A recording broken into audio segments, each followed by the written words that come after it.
Pues aquí estamos otra vez. Fue la semana muy bien. Gloria a Dios. Qué bueno, qué bueno. Pues la semana pasada hablé de la esperanza que nos da Cristo. Y yo creo que vale repetir un parte del sermón de la semana pasada para introducir el sermón de hoy. Dije la semana pasada, nuestro mundo ha cambiado, la tecnología ha cambiado, pero la naturaleza humana no ha cambiado. Seguimos siendo seres humanos capaces de cualquier tipo de crimen. Nos preguntamos, ¿hay alguna esperanza? La gran necesidad en nuestro mundo de hoy es la necesidad de esperanza. Y en el Evangelio de Lucas, capítulo 21, versículos 25 y 28, leemos que Jesús dijo, habrá señales en el sol, en el mundo y en las estrellas, y sobre la tierra angustia de las naciones con perplejidad, el mar y las olas rugiendo, los corazones de los hombres desfayan por miedo, y entonces verán al Hijo del Hombre viniendo en una nube con poder y gran gloria. Y cuando estas cosas comienzan a suceder, entonces miren para arriba y levantan sus cabezas porque tu rendición se acerca. No sabemos a qué hora va a volver el Señor, pero nos dicen las Escrituras que habrá señales que apuntarán hacia el retorno del Señor. Creo que vemos esas señales en el mundo hoy en día, con las guerras y todo el conflicto que hay. Creo que la venida del Señor está muy cerca. Hoy en día la gente está preocupada y asustada al ver las condiciones mundiales. Muchas cosas parecen apuntar hacia ese momento. Y en el Evangelio de Mateo, capítulo 24, versículos 36 y 37, la Biblia dice, pero en cuanto al día y la hora nadie lo sabe, ni siquiera los ángeles en el cielo, ni el Hijo, sino solo el Padre. La venida del Hijo del Hombre será como en tiempos de Noé. Pues vamos a empezar como normalmente con nuestra oración. Esta es mi Biblia.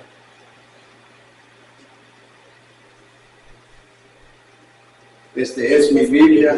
Soy lo que dice que soy. Tengo lo que dice que tengo. Puedo hacer lo que dice que puedo hacer.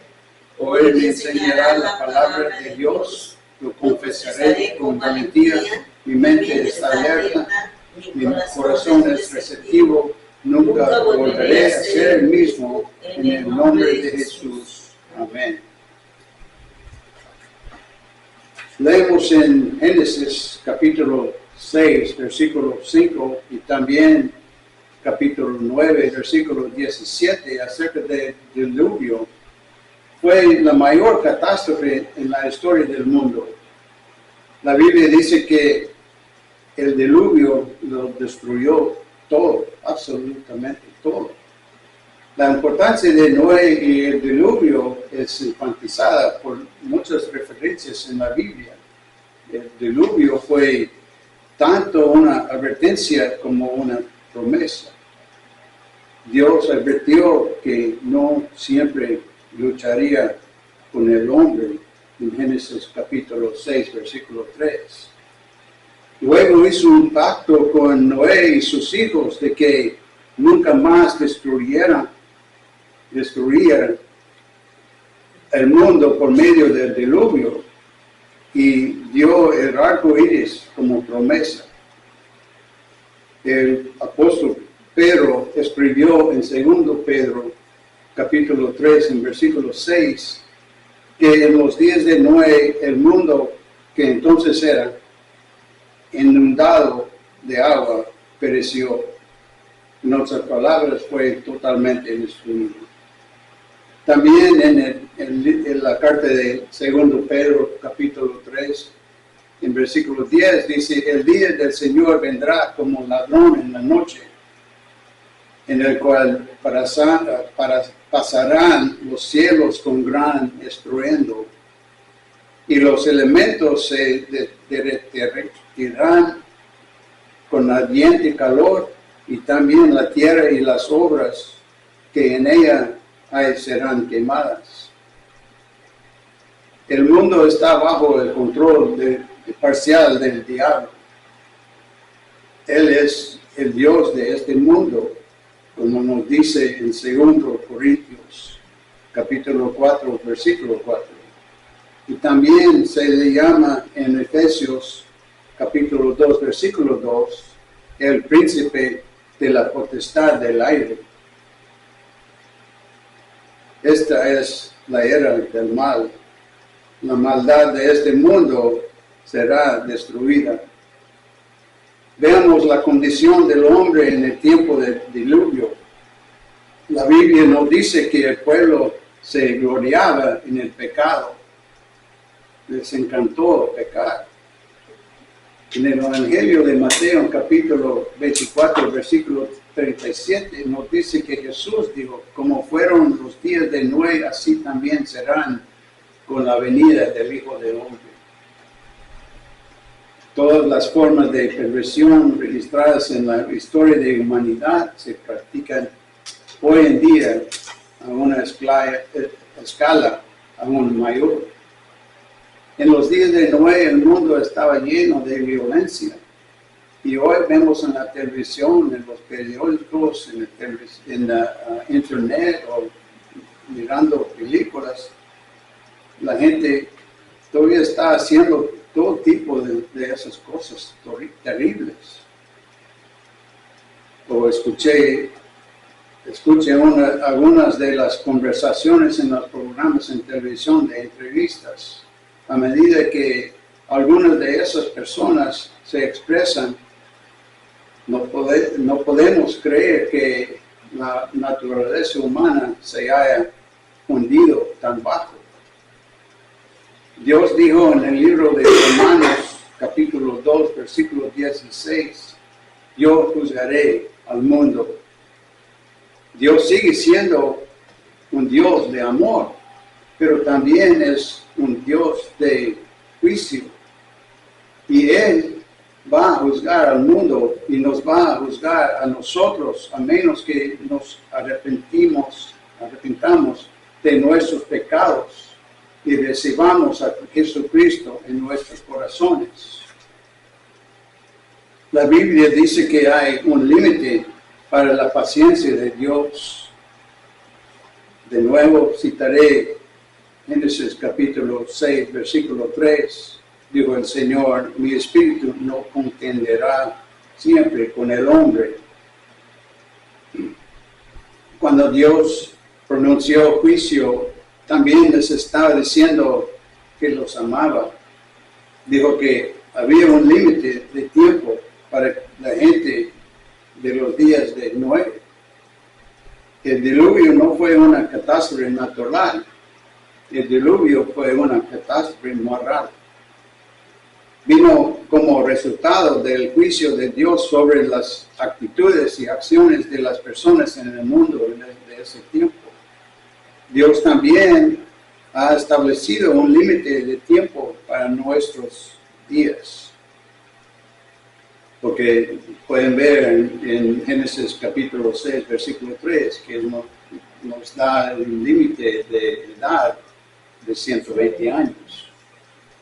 Hay algunas personas, muy pocas personas que han vivido más de 120 años, pero no sé si quiero vivir tanto. 120 años, ok. Él me puede dar otros 49 años. Dice en Hechos, capítulo 17, versículo 31, Dios ha señalado un día en el cual juzgará al mundo por ese hombre, o sea, por Jesucristo. No sabemos cuándo será ese día, pero Jesús dijo que ese día vendría Hoy el Espíritu Santo está obrando, mostrándonos nuestra necesidad espiritual. La Biblia dice en el Evangelio de Juan, capítulo 16, versículo 8, cuando el Espíritu Santo venga, redarguirá al mundo de pecado, de juicio y de justicia. No estamos en juicio, el juicio ha terminado. Ya hemos sido hallados culpables a los ojos de Dios. No estamos siendo juzgados. La cancha está terminada. La pena es la muerte espiritual y la muerte física. ¿Qué podemos hacer? Tenemos que tomar una decisión, tenemos que hacer un compromiso personal con Cristo. No podemos seguir la fe de nuestra madre, no podemos seguir la fe de este pastor o de la iglesia. Podemos ser bautizados, podemos ser confirmados, podemos vivir una vida decente y aún así no conocer a Jesucristo. O incluso podemos ser de familias sin antecedentes o influencia cristiana. No tenemos que tener padres cristianos para vivir a Cristo por fe, a venir a Cristo. Venimos tal y como somos. La Biblia dice en Apocalipsis, capítulo 22, versículo 17, el que quiera que venga. Noé era nieto de Metusalén y era hijo de Lamec. No se menciona la fe en la vida de su padre, de Noé, ni de su abuelo. Perdón. Pueden haber sido creyentes, pero no hay mención de ellos en la Biblia. Creo que el registro está ahí para indicar que la fe no se transmite automáticamente de una generación a la siguiente. Requiere una elección por parte de cada uno de nosotros en cada generación. Noé era un hombre justo, era un hombre amable, hizo cosas que eran correctas a los ojos de Dios. Estaba erguido, era ético, era moral. Y en Génesis capítulo 6, versículo 9 nos dice que Noé anduvo con Dios. Era un hombre de fe, temía al Señor, era fiel en las cosas pequeñas. En su vida había obediencia a Dios. Entonces Dios vino a Noé un día y le contó su plan. Él dijo, de acuerdo con Génesis capítulo 7, versículo 4, dijo, Noé, voy a hacer llover 40 días y 40 noches.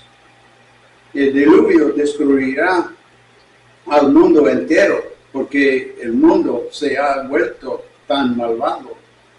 Y hasta ese día no había ninguna nube en los cielos, no había caído ni una gota de lluvia. Pues Dios le dio a Noé las especificaciones para construir un arca. En Génesis capítulo 6, versículos 14 a 16 nos dice, tendrá una ventana, nomás una ventana. Estará diseñado para flotar, no para navegar. No habrá velas y no volcará. Entonces Noé comenzó a construir el arca y cuando Noé construyó el barco, su obra fue un sermón para la gente de esa época. No dice exactamente la Biblia que habló con la gente como un predicador, un pastor, pero con su trabajo en el arca, la gente fijaba que iba a pasar algo. Y yo creo que vinieron mucha gente a preguntarle, ¿por qué está haciendo ese barco? No hay agua aquí. Entonces yo creo que entonces dijo que pues Dios me dijo que va a llover, va a comenzar a llover, va a caer el agua por 40 días y 40 noches. Y los que no se arrepienten van a morir. Pero la Biblia en realidad, como dije, no dice que estaba activamente predicando, pero yo puedo imaginar que su obra era una predicación. Y yo creo que había dicho, arrepientan, creen, dejan que Dios entre a sus corazones, dejen que Dios tome el control de sus vidas y entren en el arca y sean salvos. Pero nadie se arrepintió. Entonces, como se nos dice en Génesis capítulo 7, versículo 1, un día Dios le dijo a Noé, entra en el arca tú y tu familia, súmense. La Biblia dice mucho acerca de las familias enteras que vienen a Cristo, como Rahab, la ramera fue salva por la gracia de Dios, pero su padre, su madre, sus hermanos y toda la familia se salvaron en Jericó con ella. Y el carcelero de Filipos se salvó con toda su familia, con toda su casa. Toda la casa de Cornelio, el centurión romano, se salvó. Ese también podría ser cierto en nuestras familias. Nosotros podemos ser los que podamos guiar a nuestras familias a Cristo. Si nos ponemos de parte de Cristo, ellos también pueden venir a Él. Dios le dijo a Noé que entrara el arca. Él dijo en Génesis capítulo 7, versículos 2 y 3, en 7 días voy a dar al mundo 7 días más. Quiero que tomes todos los animales, machos y hembras, de toda clase de animales, y los traigas al arca. Noé entró en el arca y no pasó nada. Por 7 días, nomás estaba ahí con la familia.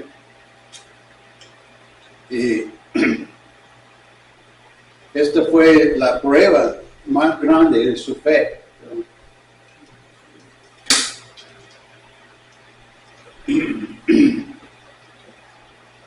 La gente afuera probablemente estaba riendo. Pues ya hizo todo ese trabajo por nada, pero yo creo tal vez vinieron de kilómetros a la redonda para ver el entrenamiento de la locura de Noé. Le había dicho a todo el mundo que iba a llover. Les dijo que Dios iba a destruir el mundo entero con agua. Pero no se lo creían. Esto puso la prueba la fe de Noé. Él creyó a pesar de lo que la gente dijo en Hebreos capítulo 11, versículo 7. Perdón. Nos dice ahí, por la fe, Noé siendo advertido por Dios de cosas que aún no se veían, movido de temor, preparó un arca para la salvación de su casa. Nadie podía decir, bueno, no sabíamos que venía el diluvio, porque ya estaba Noé haciendo el arca. Porque habían escuchado la predicación y miraron a Noé sus obras y por sus acciones en construir el arca.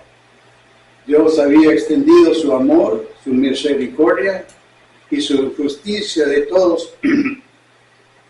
todas las maneras posibles, pero ellos la habían rechazado.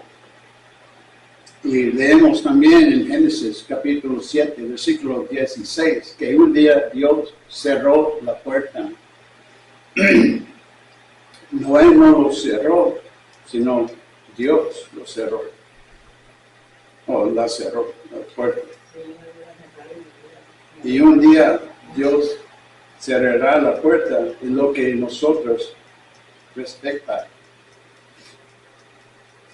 En el Evangelio de Juan, capítulo 5, versículo 24, dice, de cierto les digo, el que oye mi palabra y cree en el que me envió, tiene vida eterna y no tendrá a condenación, sino que ha pasado de muerte a vida. Hoy podemos pasar de la muerte a la vida, podemos ser salvos de lo que está por venir. La Biblia dice que Cristo regresará y todo ojo lo verá. Llegará un día en que Cristo regresará y habrá el juicio. La eternidad estará ante nosotros, el cielo o el infierno. Estaremos en uno de ellos, de acuerdo con la reflexión que hagamos acerca de Jesucristo. Dios dijo en Génesis capítulo 7, versículo 1, ven tú y toda tu casa. Esa fue una invitación personal a Noé y él actuó en consecuencia. Y es una invitación personal para nosotros a venir a Dios. A venir de la cruz y a venir a la tumba vacía. Noé estaba encerrado. Dios había cerrado la puerta. Noé había hecho todo lo que Dios le había ordenado hacer. Su salvación dependía totalmente en Dios. Solo una puerta daba acceso al arca. Alguien gritó, mira, y había una nube, la mano, no más grande que la mano de un hombre. Y la nube creció y continuó a crecer y creció más. Y finalmente llegaron las aguas. Una aguacera torrencial. Perdón. También la tierra se rompió y los grandes diluvios salieron de la tierra también.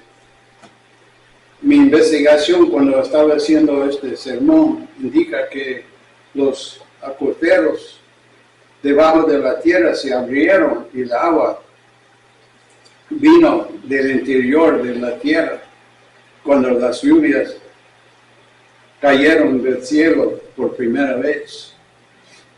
Puedo oír los gritos de la gente gritando, déjenos entrar, nos equivocamos, nos arrepentimos, pero ya era demasiado tarde, ya les dieron chance, tuvieron su oportunidad y nosotros también tenemos oportunidad. Solo hay una puerta al cielo y esa es Jesús. Me alegra decirles que la puerta sigue abierta.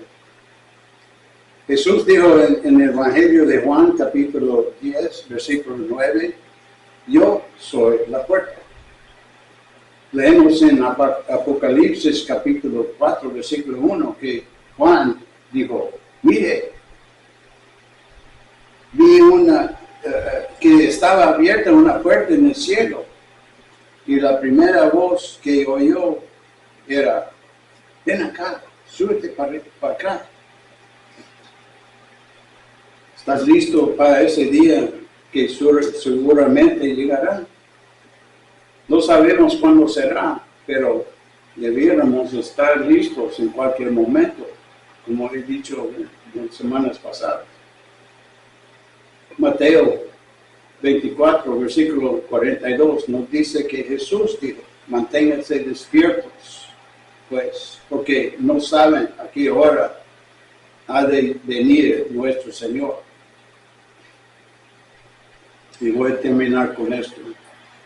Hoy puedes comprometerte con Jesucristo. Puedes estar seguro hoy. Hay tres cosas que tenemos que hacer.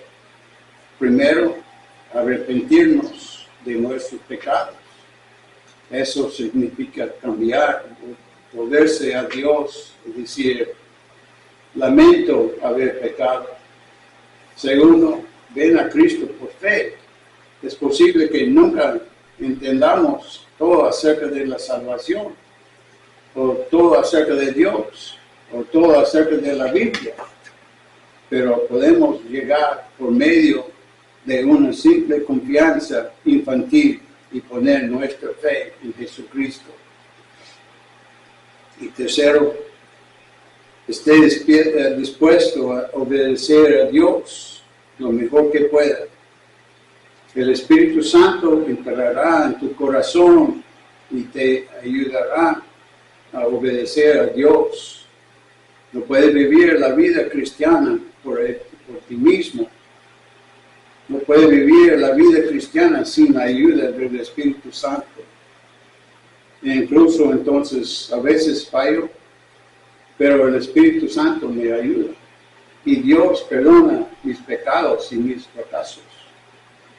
Él puede hacer lo mismo para ti que hace para mí, si lo permites. Amén.